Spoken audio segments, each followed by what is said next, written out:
Isa sa mahalagang nutrition tips ay ang detalye ukol sa pinggang Pinoy. Ano nga ba ang pinggang Pinoy? Alam ba ninyo kung ano ang masustansyang pagkain para sa mga Pinoy? Karamihan sa atin ay hindi alam kung ano ang tamang uri at dami ng pagkain na dapat nating kainin sa isang buong araw. Kaya naman, marami sa mga Pilipino ay may mga lifestyle diseases tulad ng heart disease, stroke, obesity at diabetes. Ang pinggang Pinoy ay isang gabay sa pamamagitan ng visual representation sa kung anong uri at dami ng pagkain ang dapat nasa pinggan ng isang tao.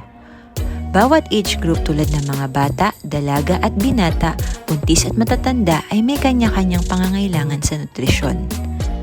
Ang pinggang Pinoy ay may rekomendasyon sa tamang pagkain bawat tao upang matugunan nito ang kailangan ng katawan. Ito ay isang halimbawa ng food plate o diet plate guide. Ito ay may tatlong bahagi: Go, Grow at Glow. Ito ay halimbawa ng pinggang Pinoy ng kids 3 to 12 years old. Go Foods o energy-giving foods ay sumasaklaw sa 1/3 na bahagi ng pinggang Pinoy. Ito ang bahaging kulay brown.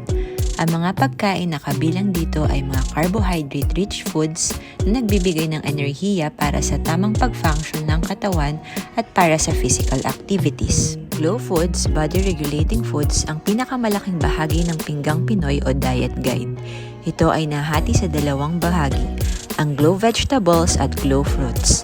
Ang pagkain ng Glow Foods o samot-saring gulay ay nakakatulong sa pagpapanatili ng healthy na katawan ng mga kids dahil ang mga ito ay mayayaman sa iba't ibang klase ng vitamins at minerals.